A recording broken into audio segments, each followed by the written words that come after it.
Yo, this hot, this the spot, there it is, pod.com. We're interviewing the best comedians, so tune in quick and get your ears receiving them. We talking about life and life to stream right to you, from the microphone right to your home, dude. Side note, this might get embarrassing, but no, don't sweat, yo, cause there it is.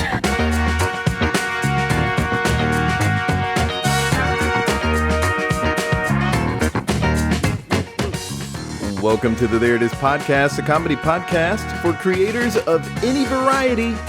I'm your host, Jason Farr. Let's do this. Thanks so much for coming back. We took a 2-week break, a needed 2-week break, recharged the batteries. Now we're back, glad to be back, and we're glad you're back. It's a whole lot of backs, and we like them all. The last 2 weeks have been chock full of things involving previous guests. Justina and I went to a stand-up show at the Bell House here in Brooklyn, and Abby Crutchfield and Josh Gondelman performed on that show. They were both fantastic, as expected. They were fantastic. And there was a bunch of other great talent on the show, so that was a lot of fun. And then also, 2 previous guests got married, and they married each other. Jared Harris and Lace Larrabee got married this past weekend, and I just love them so much. Congratulations. We wish you all the very best. I think that's so exciting and fun. We didn't introduce them or anything. They already were together when they both were on, but still, it's exciting and it's fun. And they are the second couple of previous guests who got married. Henry and Mari got married last July. You may remember that, and I may have mentioned it. And we just now need to find out what 2 previous guests will marry next. That's what I want this podcast to become. Just previous guests marrying other previous guests. Let's play matchmaker. Who can Molly Gaby marry? Douglas Whittick? I don't know. I have no idea who's single. I hope I'm not breaking up any relationships just so I can have this. I want to make this happen. I heard that Jordan Peele heard Chelsea Peretti on an episode of Comedy Bang Bang and said there's a 10% chance I'll marry her. I don't know if that's true because I heard it on Comedy Bang Bang. So there's just a good chance that Scott Aukerman said it as a joke. But if that's true, I want that for There It Is. Speaking of marriage and family, today's guest is comedy writer James Breakwell, better known under the moniker Exploding Unicorn on Twitter. He writes jokes about parenting, and he blew up, no pun intended, a couple of years ago. We talk about that and his book and more. So let's get right to it. Here's my chat with James Breakwell. Where'd you come from? Like, where are you? Like, you live in Indianapolis now, but were you born and raised there? Where'd you grow up? I have been making a circuit of the I-states. I was born in Iowa, spent most of my childhood in Illinois, and then for college I came over to Indiana, not Indiana. I think I know what the state is called. And then I went to college in Indiana, met my wife in Indiana, and then I stayed here for work. So I've been here ever since. Okay. And work-wise, what were you doing when you I went to school for English creative writing, which really leads to no job whatsoever. Looking back, I have no idea what I was thinking, but I just thought it would work itself out. And towards the end of college, I had figured out I wanted to be a comedy writer long term, and I eventually wanted to get to the point where I could write books. And I thought the path to that was going to be journalism. I wanted to be like the next Dave Barry. So by the end of So my senior year in college, I got a job just as a stringer at a newspaper, and within a month, I'd worked my way up to part-time, and then they had somebody quit, and I was actually working full-time at a city newspaper by the time I graduated from college, and I thought, this is it. This is my ladder up. And then I ended up quitting that job within a year. I just hated journalism. I hated it with a passion. And I ended up just getting a job in a cubicle and thinking I would never write again. But then I took a second look at things and decided, maybe the way to a book deal wasn't to work my way up through journalism, hating my life. Maybe I could build an internet following on my own. So I tried blogging for a number of years. Mm-hmm. That didn't go anywhere. Then I jumped over to Twitter, and that finally started getting some traction. Mm-hmm. And then I finally went viral with Twitter and got to the point where, people would publish my books and things. And that took me to the point where I am now. Yeah. I mean, you're in a good place now too with that. When did you start with the blogging? What year was that?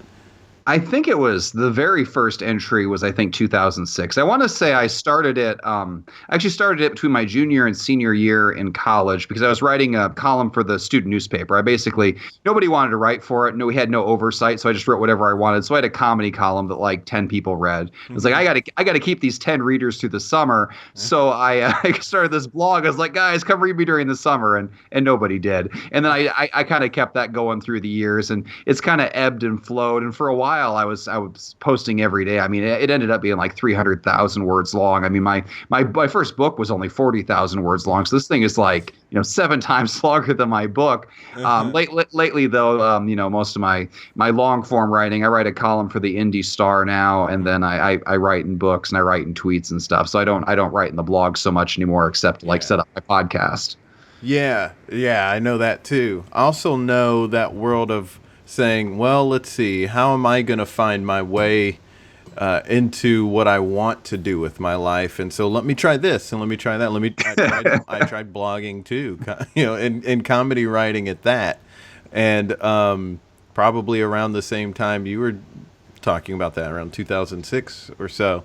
And then you also was a mass comm major, and I was not interested in going into news at all.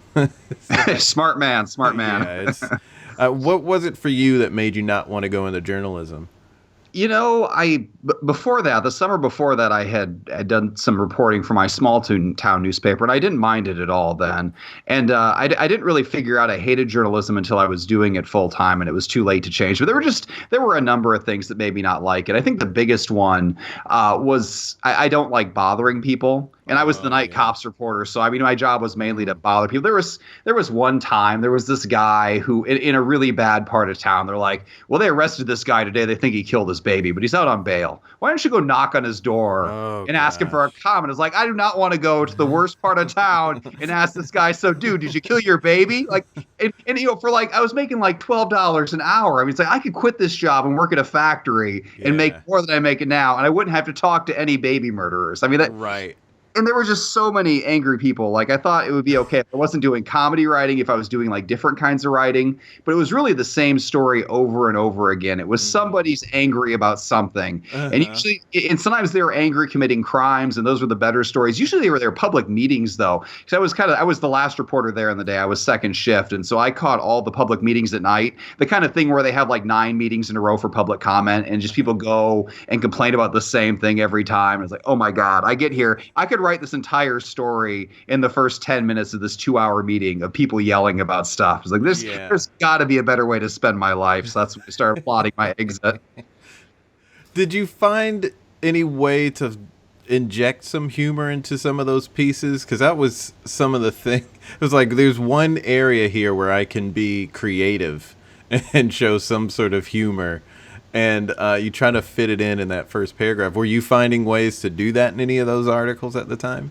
There was a rotating humor column that they spread out among all the younger reporters. And so once every other month, I got to write that. And every time I did, I would get a big response and people loved it. I would write my comedy then. But in terms of the regular articles, no, I was a very useful reporter because the other reporters were all prima donnas. They wanted to change the world. They went in there because they believed in things. And I went in there. I believed in nothing. I just wanted to be a comedy writer. So I just rolled up, did the story, and got out. So I was very useful. Actually, my last column was the funniest one I wrote, and they didn't publish it. The day I quit my last day there was the day my last column was scheduled to run. And I wrote a column about why I was leaving journalism. And I didn't realize at the time. I reconnected with my editor years later because I was asking him for publicity when I was promoting my first book, and we were on good terms. And apparently I really burned almost every bridge I had with that last column. I thought I used a very light touch. Apparently people in the newsroom didn't see it that way. Wow. They did not run that column. Oh, wow. When I was in school, I remember our professor saying, if you are getting into this because you want to change the world, get out of this. Don't think that way. I wish he would have talked to the people there. And you know what? There were red flags too. Like when I would be going around town reporting, there I would run into so many people who were like, "Oh yeah, I used to work there." Like there were 10 former reporters for every one current reporter. It's like, wait, what do they know that I don't? I mean, everybody was getting out. And actually, it turns out, like, I quit, and then a few months later, they ended up going. It was a Gannett paper, and they ended up going through their first of many, many rounds of playoffs. Yeah. Now, I say that I went full circle. So originally my goal was to get to the Indy Star and get a newspaper column there. And, I quit, gave up on journalism right away, built up my own following. And then after my book came out, the Indy Star got in touch with me and they offered me a column. So I ended up getting to where I wanted to be anyway. But I'm not a full-time reporter. I just write a column for them occasionally. And that is fun. It's a joy writing for them. One of the things that struck me that you mentioned was, like you have to go talk to this potential baby murderer and just talk to him, and that is the job, right? Like, I don't know if you've heard Someone Knows Something, that podcast, but, it's a CBC reporter and he's going up to people who are saying, hey, people who potentially killed somebody and just trying to get them to talk to him about this dead person, and every time I'm listening, I'm like, he's going to be murdered. He's talking to the number one suspect right now. He just walked up to him on the sidewalk. This is crazy. Yeah, it's not for everybody. No, it's not. And I didn't really have any formal journalism training, just what I'd learned through summers on my own. My college really wasn't very good, and it doesn't really prepare you for stuff like that anyway. But you've really got to have the right personality. I think it's not even so much people want to change the world. I think a lot of them, they just they want to break the news. They want to make that story happen. And that's what gives you the drive to go out there and harass these people. And I just couldn't care less about breaking that story. I did not have that killer instinct. And you know what? Everybody, all those people who did have the killer instinct there, I think every one of them got out. And I don't think any of them are writing now. I think they all ended up in PR. I think one's a homemaker now. I mean, we're all former journalists now. The only one who's still there is my old editor, and he's worked his way up now. And he's an awesome guy. I mean, he's still got that fire, but it's not for everybody. It is not for everybody. Especially if you want to do comedy like you did, Yeah, it's the worst place in the world to get to do comedy. Right. And it turns out, I wanted to be like Dave Barry, and it turns out Dave Barry didn't work his way up as a reporter either. He was briefly in journalism. He quit and did completely different stuff, and then got roped back in as a columnist years later. So I probably should have done some research for how Dave Barry became Dave Barry before trying to follow his career path. But the lack of planning I put into my life is kind of incredible.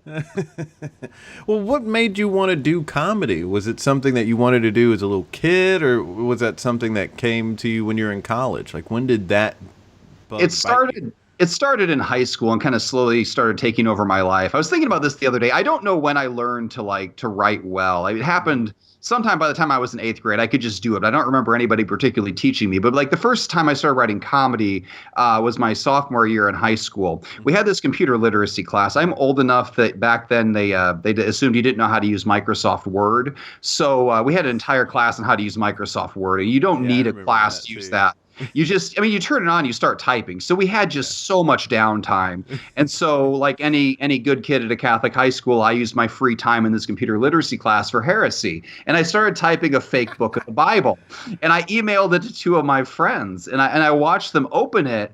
And I watched them laugh, and it kind of changed my whole perspective, because I'd always had this weird, quirky sense of humor, and I didn't have anywhere to use it. I mean, I wasn't the class clown. I wasn't the guy who was going to get up on stage, but I realized I could sit back here and write things and make people laugh. Yeah. And so from there, I started sending more unsolicited emails to people. Then I started writing that column in college, and I kind of kept gradually expanding my audience of people to write it to, and I gradually settled on the idea that I wanted to write for a living, but I really specifically wanted to do comedy writing. Yes. Okay. Awesome. And I like that story, and I also like that you mentioned this thing that ended up blowing up for you. So you wrote that kind of fake version of the Bible, and you mentioned something in there about exploding unicorns. Yeah, that was the. I always say it was the first one. I think it might have actually been the second one. The very first passage from that I wrote, I think, is lost to time. But I did save the second one, and there was a passage in there about unicorns filled with hydrogen, and they blew up, and that's where we get the saying "it exploded like a unicorn," and that image stuck with me. I mean, that would have been, I don't know, 2000, somewhere around there, and then 2006 when I started my blog, I originally titled it "Monument to Failure," which didn't have a great ring to it. My original concept was I was gonna try to get these articles published, and if I failed, I would put them on my blog for free instead, and I figured I get a lot of content. And then after like a week, I changed it to Exploding Unicorn. I went back to that old image, and I thought, hey, that has a much better ring to it, and that brand kind of stuck with me all the way through. Yeah, that's very similar. The monument to failure. It's very funny. It's also very similar to Ben Schwartz. His online handle is rejected jokes because he was submitting jokes to like Letterman and places, and whatever was rejected, I guess the idea was this was rejected and I'll just post it on my thing. But now it's just kind of like, this isn't rejected. You're just famous now. Yeah. But Exploding Unicorn became your thing, and walk me through how that blew up for you, because it was 2 years ago this month, I believe, that it did go viral, and you got over a million followers now. You've amassed that many now, but it was the explosion happened in 2016. What precipitated that? So I had built up to about 200,000 followers just gradually. I had been writing jokes every single day religiously long before I ever made any money on it, because I was seeing progress. I was seeing growth. So I started out writing 25 jokes a day, which is insane if you're in the joke writing sphere. It's way too many jokes. I mean, I was writing them on Christmas, on birthdays, on vacation, everywhere. There was a time we were up in Wisconsin and we were away from Wi-Fi and cell phone signals. And every morning I would drive 10 miles to the nearest McDonald's and schedule all my jokes for the day and then drive back to the vacation. Oh, wow. So I wouldn't let up. And in doing that, it was growing. And then I started to see a little bit of success. People would steal my jokes, and when they would steal them, they'd go viral for other people. So I knew the content was good. They just wouldn't go viral for me. Right. So I kept doing that. It was growing gradually. And then the Star Wars The Force Awakens came out with and there was that emo Kylo Ren account. And that thing exploded. I thought I could do something like that. So I made one called Very Lonely Luke. And along the same vein, I was going to give Luke Skywalker lines because he didn't have any lines in The Force Awakens. Mm-hmm. It was just him, being crazy and lonely by himself. Right. And it turns out Twitter has two things. There's lonely people and people who like Star Wars. And that account in 3 weeks gained 300,000 followers. It just exploded. And I was like, okay, so now I've like a unicorn, exactly. So I had gone viral when my jokes were stolen. I had gone viral when I was pretending to be a Jedi. I was like, I just got to keep doing this. Eventually, it's going to take off for me. And then 6 months after I went viral as Very Lonely Luke, I finally went viral under my own handle. And it was a BuzzFeed article that set it off. Now, I'd been on BuzzFeed lots of times. They do lists. It's pretty much all they do, or the main thing they do. Be top 25 parent tweets or top 25 whatever. And they're not the top 25 of anything. They're just the first 25 tweets this editor finds when they type in a keyword, and those never got me a boost of any kind. Mm-hmm. So one of their editors contacted me, and he's like, we want to do an article about you. And I thought, okay, whatever. I mean, I'm not going to put much stock in this. Mm-hmm. And they ran it, but it was just about me. It wasn't 25 other people. These are 20 of my tweets, and each one of them had was embedded. It wasn't just a dead screen cap. You clicked that, and you came back to my account, and you could find 10 or 15,000 other jokes just like that.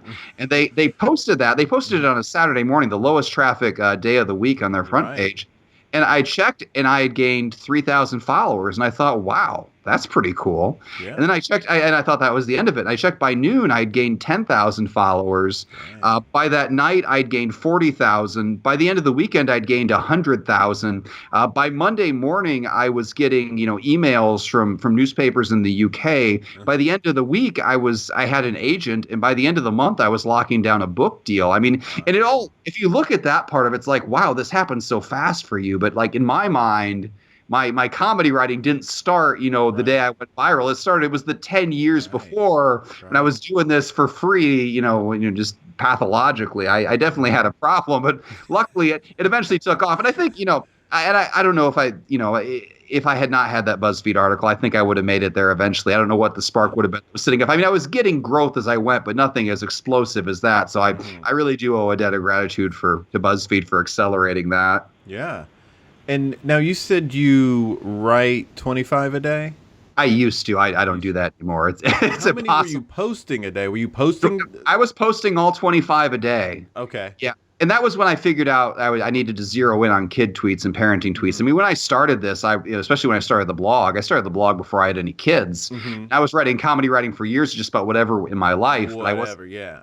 And I couldn't build a following because, nobody wants to read about the random guy who writes about random stuff. But once I got on Twitter, I saw that people wanted the kid jokes, specifically these back and forth conversations.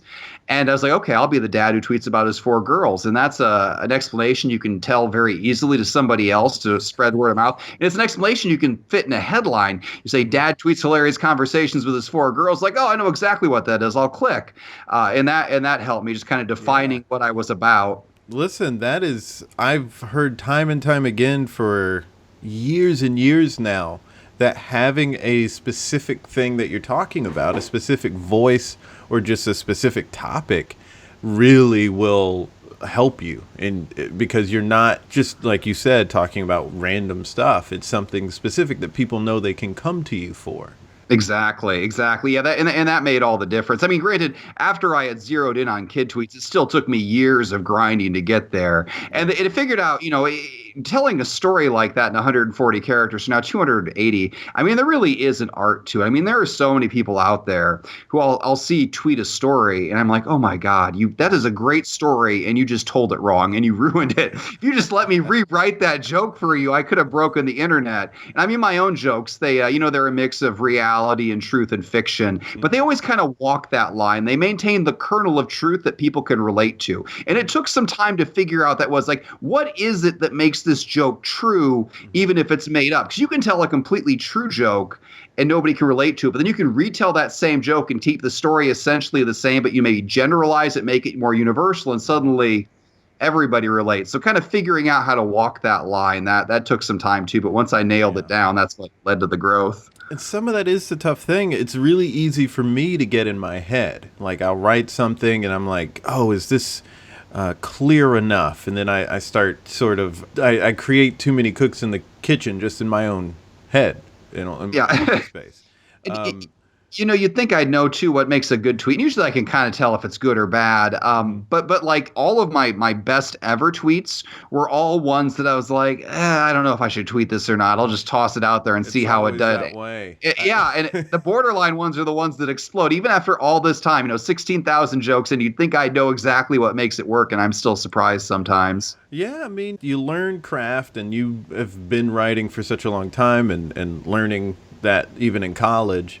That craft that happens outside, that's where your mind really gets into it. But then when it's just time to write jokes and make fun of whatever, then it just sort of kicks in second nature. Yeah, I'm really good. Like once I figure out something that's funny, like this is joke worthy, I can build it into a joke pretty quick. And usually it's working backwards. The most common way a joke happens is my kid says something funny. They essentially say the punchline. And it's like, okay, the things leading to this punchline would not make sense to anybody else. This is a 3-paragraph story going here. I need to rebuild a shorter story that's essentially the same, going backwards. It'll get us to this point, but the other people will understand. I mean, that's how most of my jokes happen. Mm-hmm.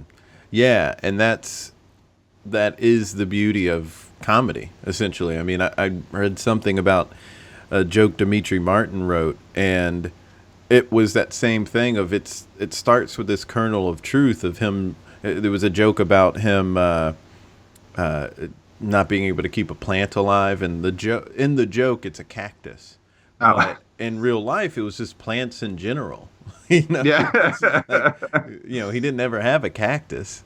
Yeah, exactly. But you take it there and you add that little element, and that's what makes it work. And most people get that. I mean, occasionally I get people like, "Oh my God, you make up jokes. You're horrible." It's like, yeah, that's how comedy works, man. We got a tiny little bit of space to pack a lot of humor in there. But it's funny though, because when people just get outraged, whenever they accuse me of just making up everything. I have people who say my kids aren't even real, but whenever they accuse me of lying, it's always on the tweets that are completely true. Always. And every time I make one up just completely off the top of my head, at least one person's like, "Oh my God, my kid did that today." Yeah. So I'm walking that line pretty close that people, even they can't tell the difference. Yeah, and like, it's a strange thing about how people engage with comedy. I've pointed this out before, but it bears repeating, as I do stand-up and I do improv, and people will say to stand-ups, it's so great how you can just do that off the top of your head and just make it up on the spot. It's like, no, we write all of this. And then do an improv show, people will walk up and like, so really though, is it written? Do you plan it out beforehand? It's like, no, we don't. Why is it reversed? Why does the same comedy audience not know how this works? Yeah, but we are embellishing things for humor because, that's how it works. And that's what you do when you tell a story to your friends. I mean, if somebody goes and they tell a story that's exactly as it happened every time, that is an incredibly boring person. Yeah. You don't want to hear a photographic story. You want to hear a story that hits the key points and entertains you. That's what it's all about. Yeah. And I'm trying to relearn or just learn for the first time some of the skills you've got right there with the improv and the stand-up. So it seems like a lot of people on Twitter, they come from kind of a stand-up background and then they move into comedy writing. See, I never have done stand-up. So now I'm doing the podcast more. I've got my own podcast, Wrong and Wronger, that I do with my partner, Steve Olivas. Mm-hmm. And then, I'm doing more YouTube videos now, just kind of trying to learn to do that because now that I'm promoting books and things, I'm having to go out and perform, mm-hmm. live, readings and things. And this is a skill set I don't have to fall back. And it's like, I need to learn to actually talk to people and not hide behind a keyboard anymore. Oh, yeah. So that's a whole different ball game. I don't think I'll ever go and do stand up. It seems like everybody I've ever met who's in stand up is trying to move out of stand up to something else. It is a lot of it. It is either like, I want to get a sitcom, or I want to write for Seth Meyers, or who, like whatever. Like they all are trying to move on somehow. They're using stand up to move on from stand up.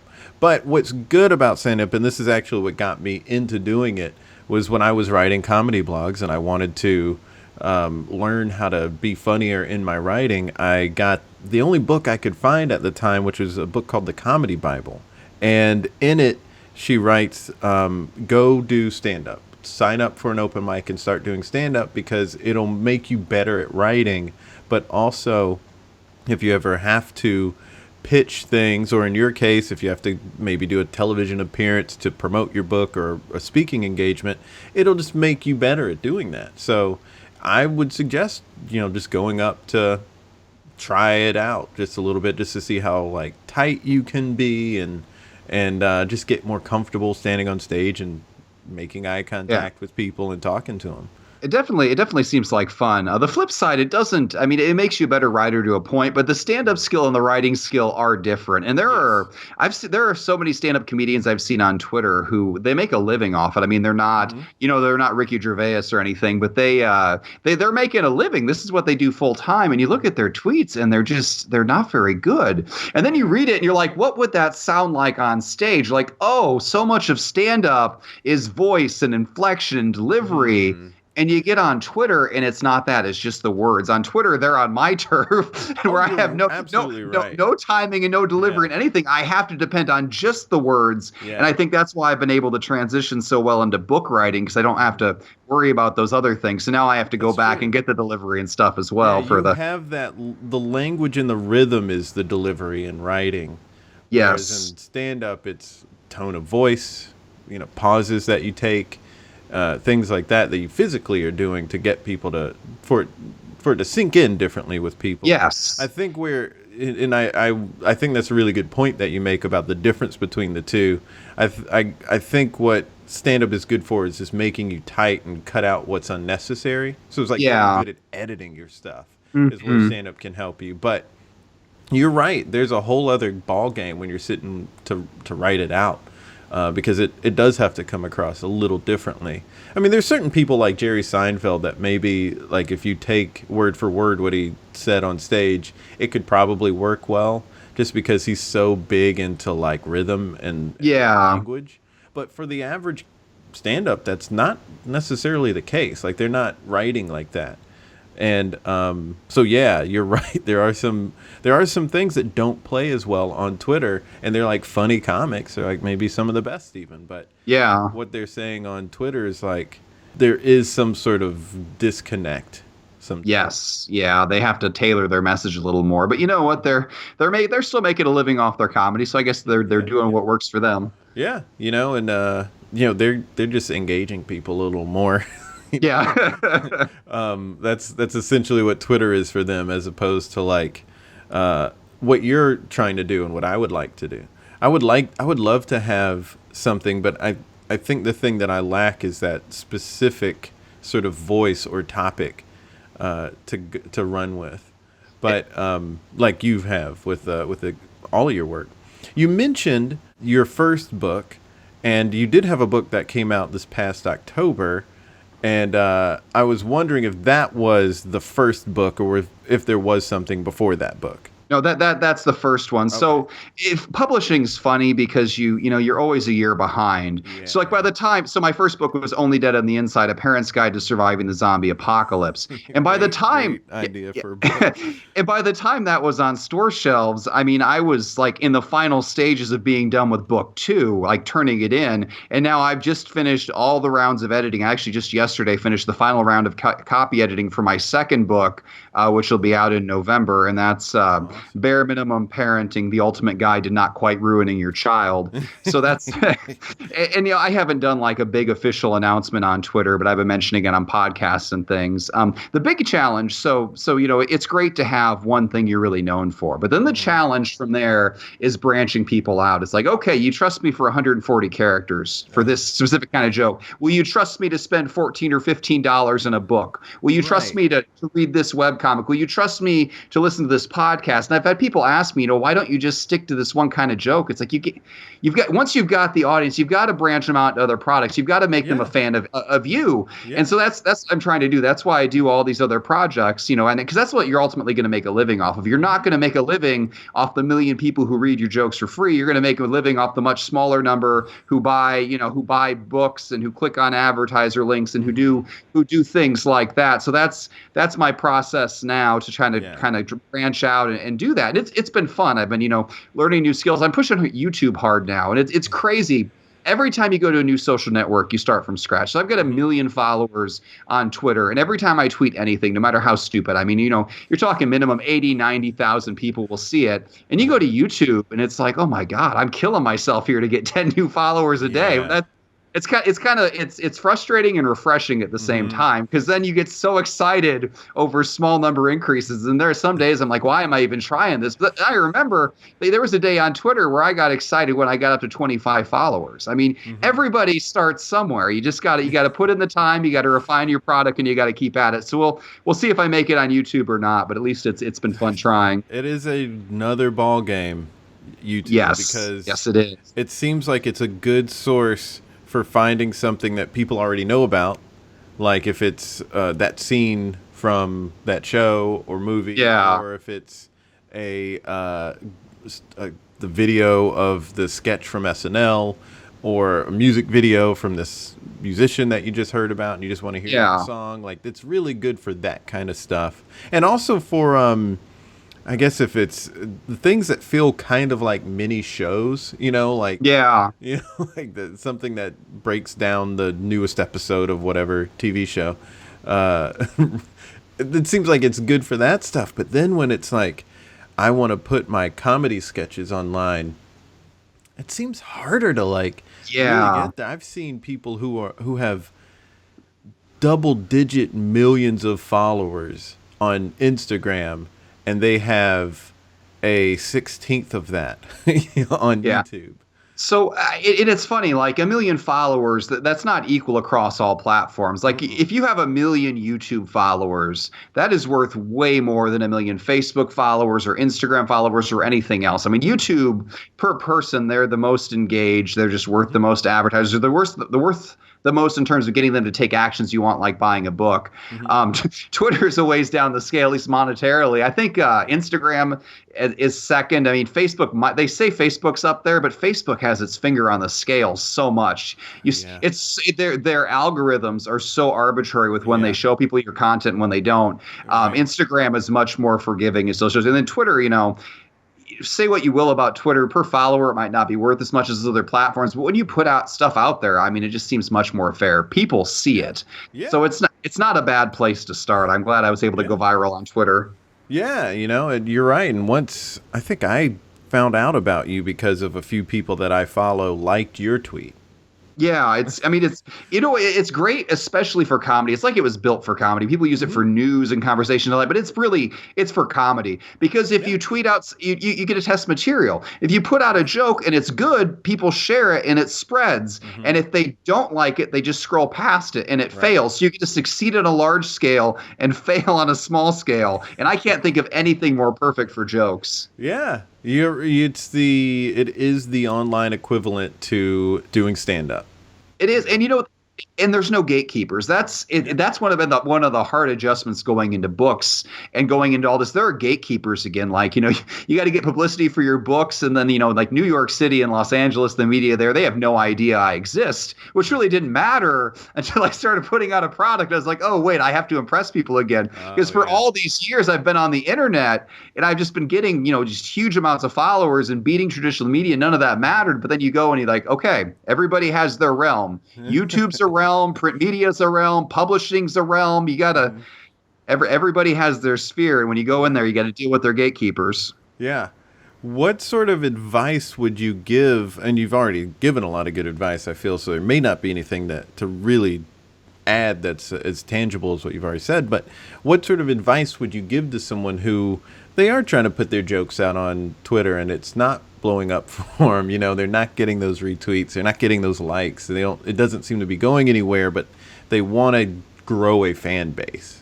You've got to pay attention to the metrics of your tweets, of how they're doing. And I mean, I was doing this from the time when I had 100 followers. The process is exactly the same for 100 followers that it is for a million. It doesn't take any longer to write a joke. I mean, you write the joke, you do what you think is funny, you put it out there and watch what the numbers do. But specifically watch what they do compared to your other tweets. If you have 100 followers, don't compare your likes and retweets to me. That's going to be useless. Compare your likes and retweets to your last 10 jokes and figure out what works and what doesn't. And that's going to tell you how to write a better joke, and it's going to tell you what to write jokes about. And that's how you're going to narrow it down. I mean, think if you were in a room of, 100 comedians, what 4 or 5 words would you give that would define how you were different than all of the others? What's your shtick? What makes you step out? I mean, I said the same thing to a convention of dad bloggers a month or two ago, and everybody there was writing about their kids. But how do you write about your kids in a way that's different than everybody else? And so you've got to define yourself in that way that makes you different. Then you've got to get really good at it, paying attention to those metrics and just zeroing in on it. And then you've got to just put in the time. I mean, I don't think there is a shortcut. You can't predict when you're going to go viral. You might never go viral. So you've just got to You've got to put in the time, and you've got to like it.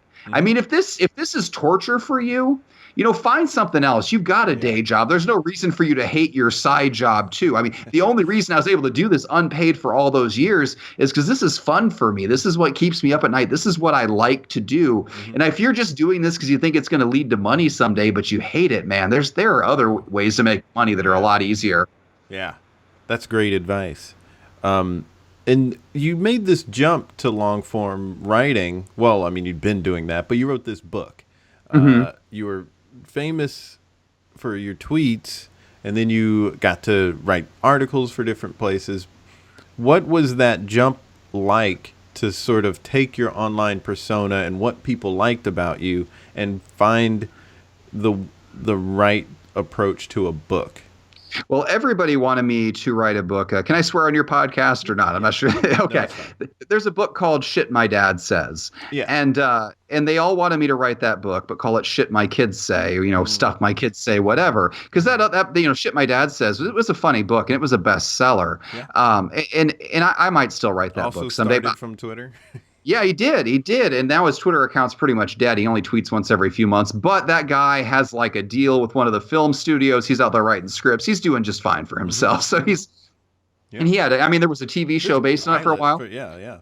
So I think it was made into a TV series. I think it made it. I don't think it made it to the second season, but even getting one season, the odds are just astronomical. So they all wanted, the big publishing houses were coming out. They all wanted me to write this, but I didn't want to write that book as my first book for a million different reasons. Probably the top one is my tweets are a mix of truth and fiction, which I can tell to you, and that makes perfect sense. But I felt like that was going to be an issue if I was going to do this traditionally published book. I didn't want to be going on interviews and having everybody like, oh my God, you're so lucky you have such funny kids. It's like, I don't think you realize how this works. Like they're not like trained dolphins who perform on command. My kids are just as funny as your kids and everybody else's kids. Right. It's just better at finding that kernel of humor and retelling that story in a way that everybody can relate to. I mean, that's my specialty. And framing it. Yeah. Yes. And I'm still, I've actually found now that I've kind of into books, I'm not fighting this as much. But I used to get the comment all along that, oh my God, you're so lucky your kids are funny. You'd be nothing without them. And it's just like you are totally missing the point of how this works. And it was really a danger to my career, I felt like. If people thought I was the guy with freakishly funny kids, I wasn't going to get to that second book. Right. And then if people found out that all these tweets weren't literally true, I was going to be like that guy who wrote, was it a Million Tiny James Cracks? Frey. Yeah. And I didn't want to end up in that situation. I also didn't want to have like a 10-page disclaimer of this is how comedy works. It's a mix of truth and fiction. So I am gonna write that book someday. Maybe I think for maybe like my fifth or sixth book if I make it that way. See, I'm either gonna write it when I'm at the height of my power, when I've proven I am who I am and I can write, then I'll publish it, or when nobody else will publish my books and I've hit the low point. I'll be like, hey guys, that one book you wanted me to write at the start, here it is. So I had to step away. I said, okay, I need to take my parenting audience, but I need to branch them into something else to prove that they need to be fans of me and not just of my kids and the things they may or may not say. And so that's why I thought I'd segue into zombies, because it was this weird, fantastical setting, but really it was just parenting in an exaggerated form. I mean, when you're raising kids, you're kind of in the apocalypse every day. And that's how I came up with it. The book, again, it's Only Dead on the Inside, A Parent's Guide to Surviving the Zombie Apocalypse. And that's a great title. So all these publishers were in touch with me, and then I came out with what I actually wanted to write a book about, and all those publishers disappeared. But when Bella Books came up and they wanted to do it, they're a smaller publisher out of Texas, and my agent, he stood by me. He was like, yeah, I'm with you for this book. And he sold it the first try. And it ended up, it surprised everybody. I think people had really low expectations for it. But, I'm good at shamelessly self-promoting myself. That's how I got to where I am now. It wasn't, it wasn't for humility. So I ended up, I was pushing this book. And then like a couple weeks before it was supposed to actually hit store shelves, Amazon went and they took a look at their metrics about who was interested in this book. And they quadrupled their order, and they wiped out the entire first print run by themselves. Wow. So, I mean, before this book even hit store shelves, it was having a second printing, and all of a sudden there were like shortages. It took weeks to get the book into Canada. It's got, it was published over in the UK, and now they're working on translating it into French and Korean. So it's done really well. And so I need to make sure I get all my future book deals locked in before I have a chance to fail. I gotta build on that goodwill before people learn otherwise. Yeah, and I will say it's interesting that people didn't jump right on it, because the Guide to Zombie Apocalypse, there's another book like that, and then there's also the parenting books, and then a spoof parenting book of a book that was a spoof on what to expect when you're expecting, called What to Expect When You're Expected. So it just seems like in the realm of what exists, this seems like a natural fit. And so I'm partly surprised that they didn't jump on it, but I also understand that some people in the business want to know, they just want to see what they already know. Like they want to see almost the same thing because they know how to sell that. And so when they say like a zombie book, but he's the dad guy on Twitter. Like, I'm sure they were like thinking that sort of thing too. And it really is a parenting book with a thin veneer of zombies over the top. I mean, that's really what it is. These are the funniest essays they wanted to write anyway, but with zombies added in, which made it that much better.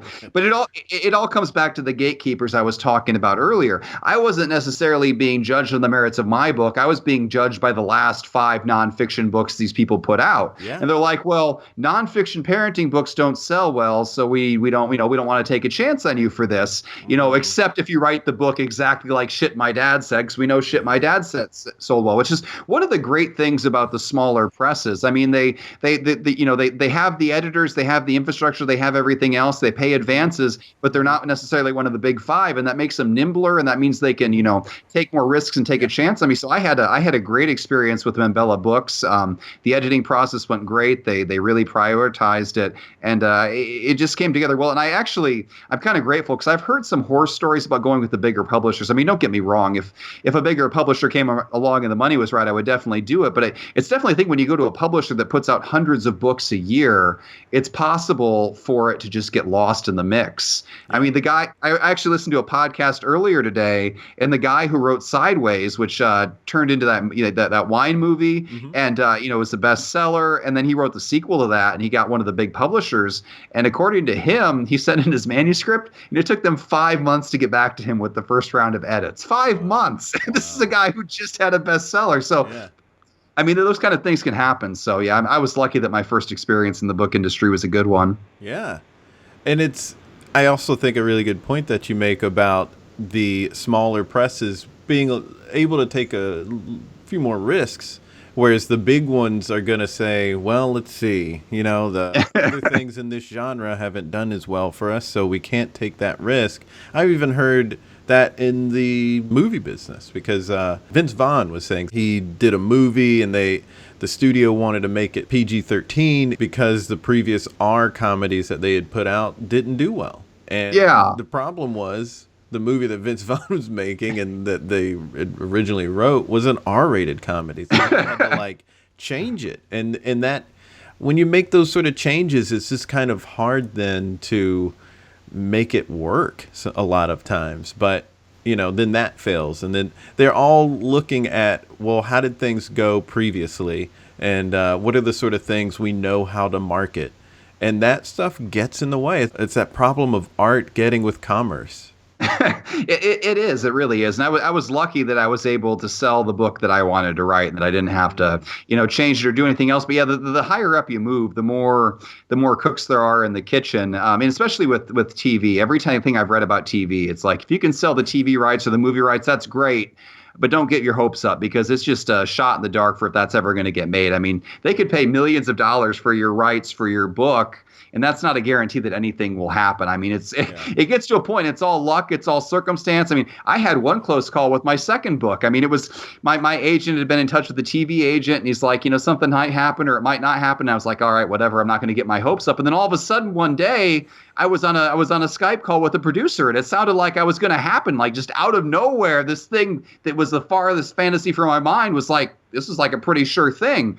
And then a few hours later, maybe it was the next morning, he said, the same guy, the same producer, sent me a text. He's like, yeah, I was excited about your project, but then I talked with my agent and something else came along, so we're not going to do that one. It's like, wow. And I just, after it was all done, after I went from no expectations to high expectations and no expectations again, I sat down and thought about how much money really appeared and disappeared with one text message. I was like, man, it's a good thing I wasn't depending on that to go through to put, groceries on the table.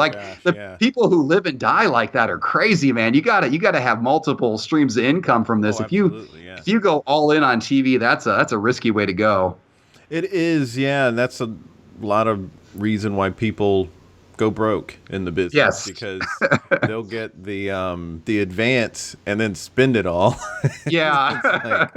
Well, it's going to be a while until you get any money again, buddy. Yeah. You got a tour and you don't have an album to tour yet. You shouldn't have spent all that advance money.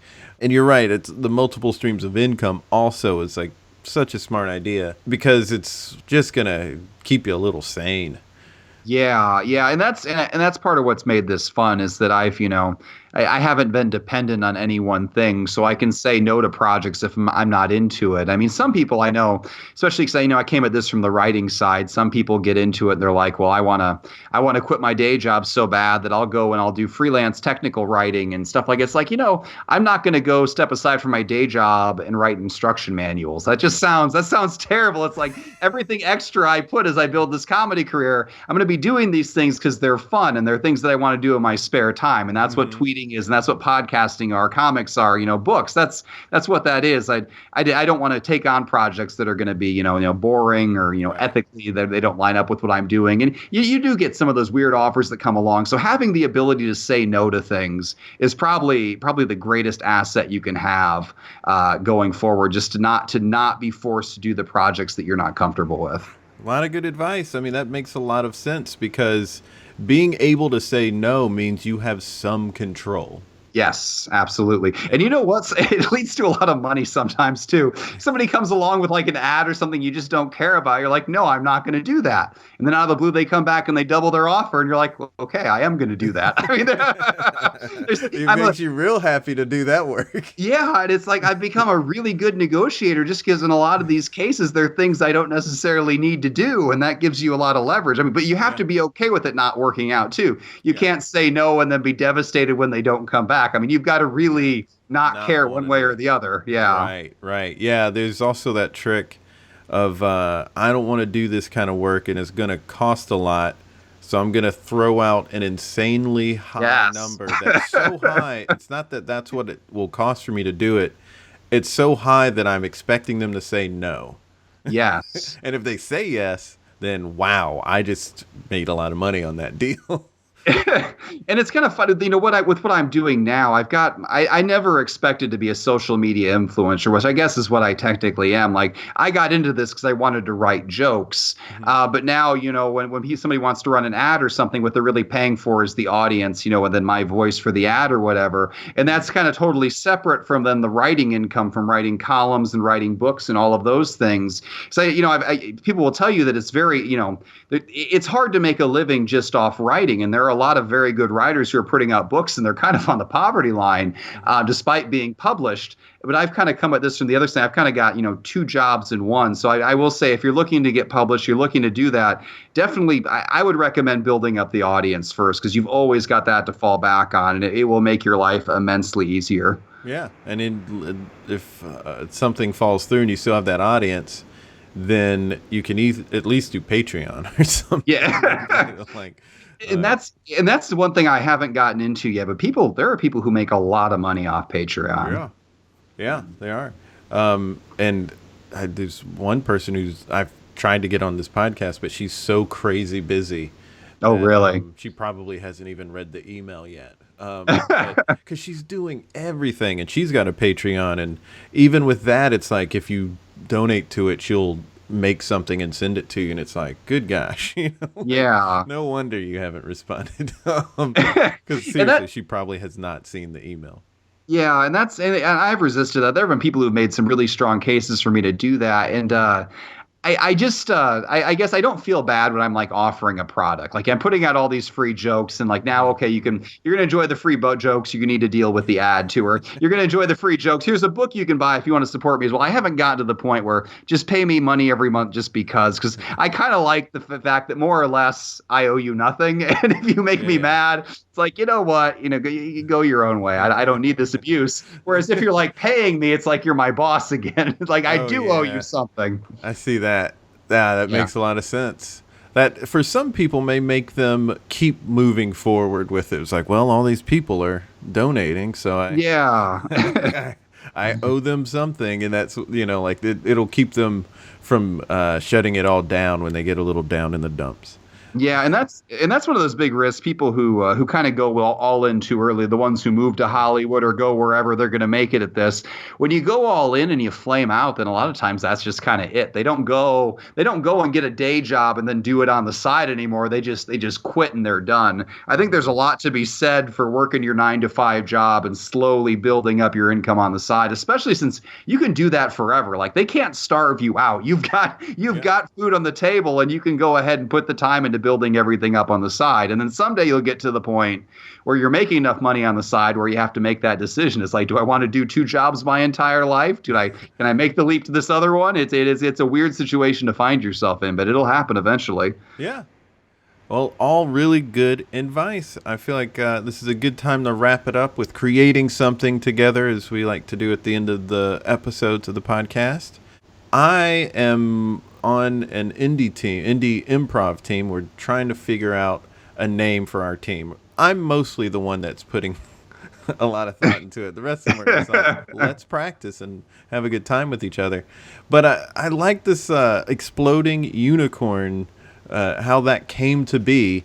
And it's a good sounding thing. It's something completely original, right? You know, like who hears about exploding unicorn, right? You know, like that's a totally new thing. And that's, to me, an essential thing you want when you are coming up with your band name or your indie improv team or something like that. So is there some sort of thing we can do right now that can maybe help someone who is trying to come up with a name sort of spark some ideas?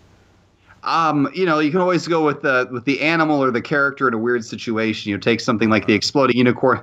What do unicorns do? And then you put the adjective in front of them, something they don't do. They typically don't explode. Now people think of them exploding. Right. I've definitely marred unicorns forever. So you can go that way. I'd say the biggest thing when you're doing it is make sure just whatever you come up with, start Googling things. Because there's like when I ran into this when we were thinking of names for our podcast, it's Wrong and Wronger. But at first we wanted to call it Moot Point. And we thought we were in the clear, and we didn't Google it enough, and there was like some Swedish band with that exact name. So make sure there's nothing on Google, and make sure the domain is free, because somebody's going to squat on that domain and make you pay $800 for it. And you're going to change your name. If those any sort of like Moot Point's a real thing, and so someone could have already bought that domain name, or someone else could already be using it. Yeah, that's a really good point. A point that's not moot. But so that's good. That's good advice. When it came, how did exploding unicorns come to you? I mean, was it in just writing free flow? Yeah, I mean, I've got that entry upstairs in a closet somewhere. I printed it out to save it for posterity, but they weren't. The unicorns were a throwaway line in that Bible passage. It was mostly about monkeys and penguins, and I think the penguins were telepathic and trying to steal cheese. I mean, it was at that stage in comedy where I really didn't quite understand what was funny and what wasn't, so I was just being as random as possible going through things, and that's kind of how the unicorns came out of it as well.